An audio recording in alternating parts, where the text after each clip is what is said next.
Against all odds, God restored Jerusalem, Judea, and Samaria back to the nation of Israel during the War of 1967. Lost to Israel for thousands of years, this region contains the lifeblood and heartbeat of the Jewish people. Yet the struggle has not been easy. Propaganda, terrorism, and international pressure have been the constant companion of the courageous men and women who have dared to call this place home. I'm Luke Hilton, and these are the stories of Jerusalem, Judea, and Samaria, Israel's biblical heartland, God's land.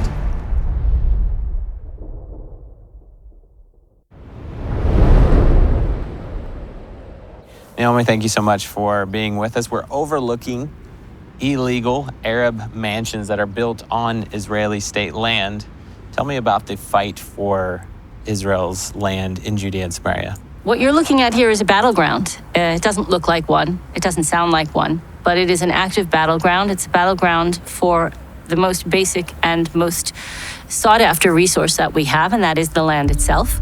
So what we're looking at, essentially, is the Palestinian Authority, since 2009, consciously fulfilling a roadmap towards statehood. It's known as the Heartland Plan, and essentially in 2009, the Palestinian Authority declared that the Oslo framework was no longer binding and that they would abandon all negotiation and unilaterally construct a Palestinian state in all of Judea and Samaria, ignoring Israel's presence and simply creating facts on the ground to change the map. And they've been doing so ever since. Can you give us some numbers of what this illegal takeover looks like?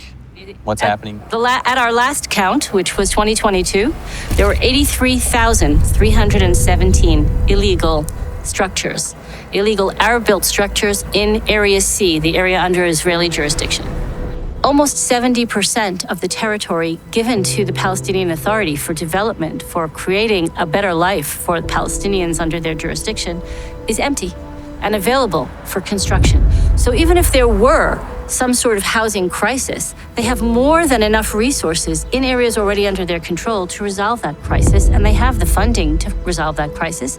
But since 2009, as Heartland Plan clearly stated, they would be using all of their resources to take over Area C to create the Palestinian state. Can you speak a little bit about where is the money coming from to fund this illegal takeover, and how much money are we talking about?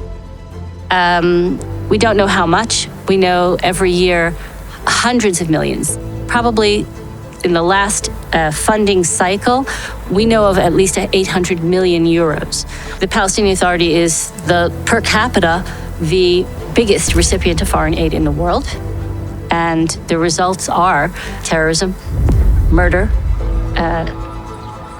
real racism. And keep in mind, again, that nowhere else on the planet would it be permitted for Jews not to be allowed to enter an area simply because they're Jewish. But this is our territory.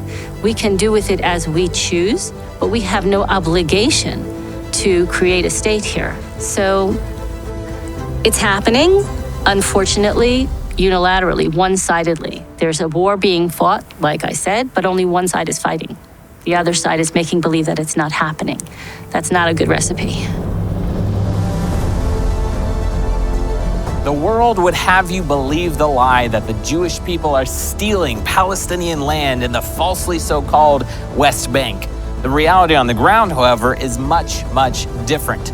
Not only are there tens of thousands of illegal Palestinian structures being built on Israeli state land, but it's happening to the tune of hundreds of millions of dollars funded by foreign entities.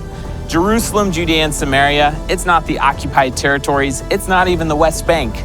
Rather, it is Israel's very heartland. This is God's land.